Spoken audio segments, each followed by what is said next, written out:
I decided to visit my mother's grave on Christmas Eve. My headlights dimmed as I parked my rusted pickup on the roadside, the engine's reluctant coughs blending with the eerie stillness.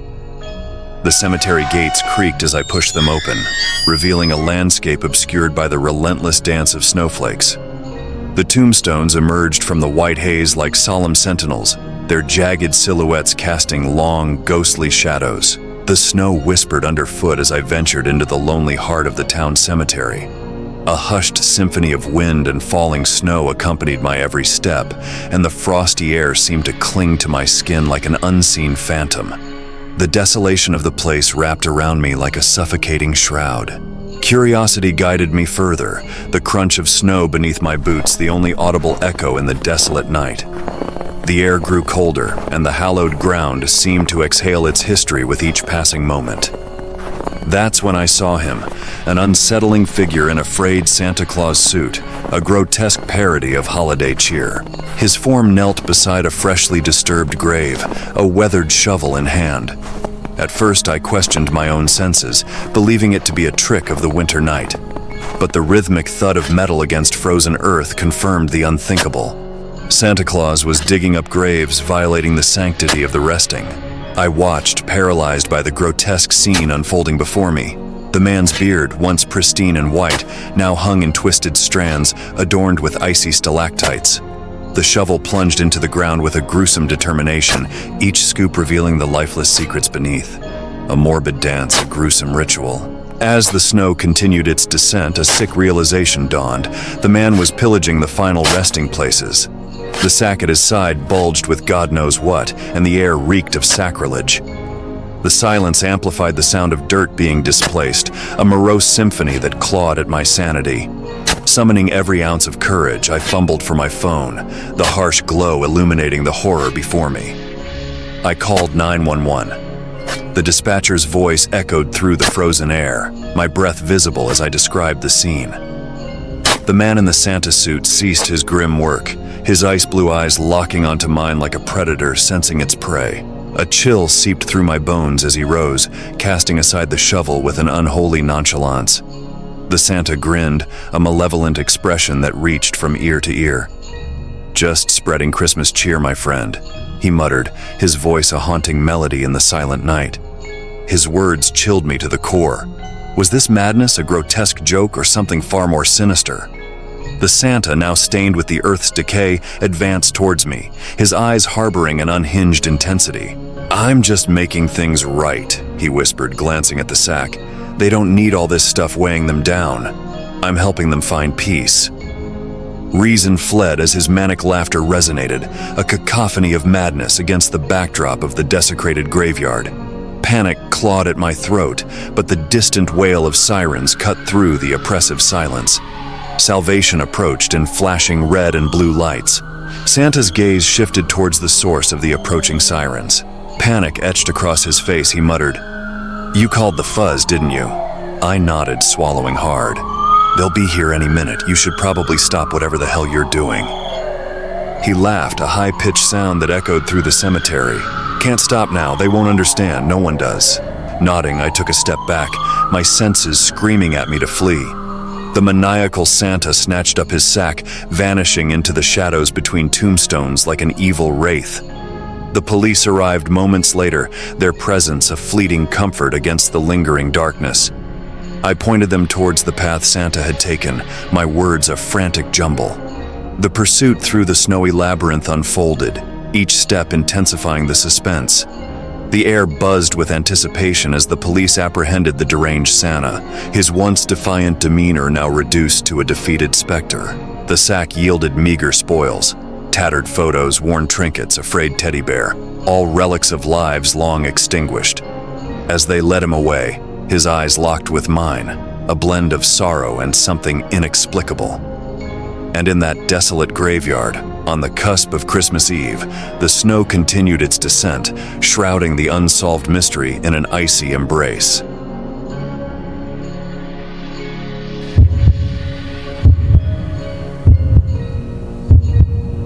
It was a quiet night, the glow of Christmas lights casting a warm ambiance in the living room. I was nestled on the couch, engrossed in the Christmas chronicles, when the doorbell rang unexpectedly. No one I knew would be dropping by at this hour.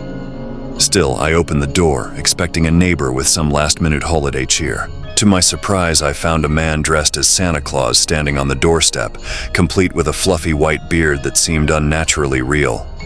I mustered a hesitant greeting. "Can I help you, Santa?" He didn't say much, just smiled with an eerie twinkle in his eyes and mumbled, "I wanted to make sure your little one got the perfect Christmas gift." Confused and a bit weirded out, I questioned him. "How do you know about my kid?" Without answering, he produced a photograph, a snapshot of my son sitting on his lap at the mall. The blood drained from my face. We hadn't been to any mall this year, and yet here was proof that someone had taken a picture of my child with this strange Santa imposter. It looked like from when we went last year. Snatching the photo, I demanded an explanation, but he merely winked and sauntered off into the night. The unease settled in my stomach like a heavy stone. Why was this guy following us? And how did he have a picture of my son with him? I tried to shake off the discomfort and return to my movie, but the atmosphere had changed. Hours passed and the sense of normalcy dwindled. That's when it happened. A relentless banging on the door, as if the very fabric of the night was demanding entrance. I stood frozen, my gaze fixed on the entrance, my heart pounding in rhythm with each ominous thud. Summoning the courage, I approached the door, peering through the peephole cautiously. There he was again, Santa, pounding away like a man possessed. "What do you want, Santa?" I shouted, my voice trembling.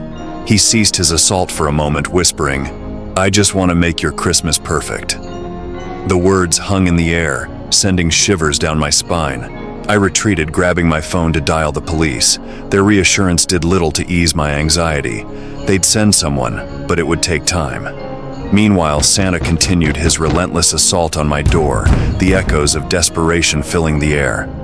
I extinguished all the lights, plunging the house into darkness.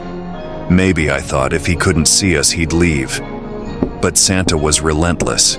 He pressed against the windows, tapping on the glass with gloved fingers, his haunting smile visible even in the darkness. Clutching my child, I huddled in the shadows, the minutes ticking by like slow heartbeats. The police arrived, shining their flashlights on the intruder, revealing his twisted festive facade. Their warnings fell on deaf ears as Santa stared back, an enigmatic figure frozen in the night. The officers went to confront him, but Santa was swift. Like a phantom, he sprinted into the snowy night, eluding their grasp. They returned, breathless with apologies and promises to patrol the area. Yet the unease lingered, a palpable tension that wrapped itself around my home. Christmas passed, but the memory of that night haunted me. I locked the doors, closed the blinds, but the fear persisted. Santa, the harbinger of joy, had become a symbol of dread. Every creak of the floor, every tap on the window made me jump. I couldn't shake the feeling that he lingered, watching, waiting for the opportune moment to intrude again. As each December approached, I couldn't escape the haunting question. Would Santa return, banging on my door, peering through the windows, ready to shatter the illusion of a perfect Christmas?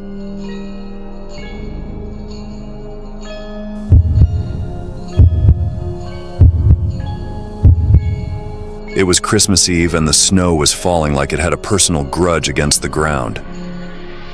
I was driving my beat-up delivery van, a rusted relic from the 90s with one headlight flickering like a dying firefly. My last delivery of the night, and I was ready to call it quits. The address led me to a house drowned in Christmas decorations, blinking lights, inflatable Santas, and reindeer galore. I couldn't even see the front door for all the festive chaos.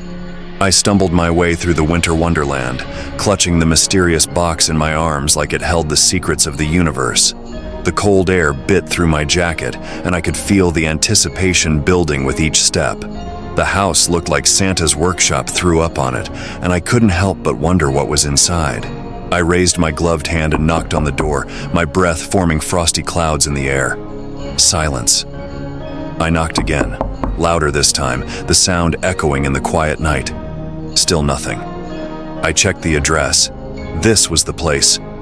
The excitement turned into a tingling unease as I hesitated, debating whether to leave or go inside. My gloved hand gripped the doorknob, and I pushed it open tentatively. Christmas music drifted out from inside, mingling with the scent of pine and cinnamon. I stepped in, the warmth hitting me like a cozy blanket. The first thing that caught my eye was the trail of tinsel leading me into the kitchen. The decorations continued inside, with garlands hanging from every possible surface. It was like stepping into a holiday fever dream. I called out, "Hello? Delivery." No response. I made my way through the decorations, the suspense growing with every step. The kitchen door was ajar, and I pushed it open, half expecting a scene from a Christmas movie. What I found was more like a horror flick. There he was, a man dressed as Santa Claus, his once jolly suit now stained with dark, sticky red. He stood at the counter, hacking away at meat with a large cleaver. The air was thick with the metallic smell of blood, and my stomach churned. I stammered, I got a delivery for this place?" Santa Claus turned to face me, his eyes bloodshot and wild. A twisted grin crossed his face as he wiped his hands on a blood-soaked apron. The suspense was no longer tingling. It was a full-blown electric shock. "This is what happens to people on the naughty list," he said, his voice dripping with madness. I couldn't tear my eyes away from the gruesome scene. The room seemed to close in on me, the walls lined with crimson decorations that I hadn't noticed before. The suspense was now a relentless pounding in my chest. I stammered out something about the delivery, my voice cracking. Santa Claus dropped the cleaver, his laughter filling the room like the echoes of a nightmare. I stumbled backward, my heart pounding in my ears. With trembling hands, I placed the box on the nearest surface and bolted out of there, slamming the door shut behind me. The cold night air slapped me back to reality, and I practically ran through the Christmas maze outside. As I drove away from that nightmare, the snow continued to fall, covering the world in a silent blanket. Later, when the police investigated, they found a crazy butcher who had a dark sense of humor. The blood-soaked scene was merely the result of his preparations for a festive dinner. The guy thought it was funny to play Santa while hacking away at meat and waiting for my delivery. The suspense lingered, but now it was mixed with a chilling realization that sometimes the scariest things are the ones disguised as holiday cheer. I never looked at Christmas decorations the same way again.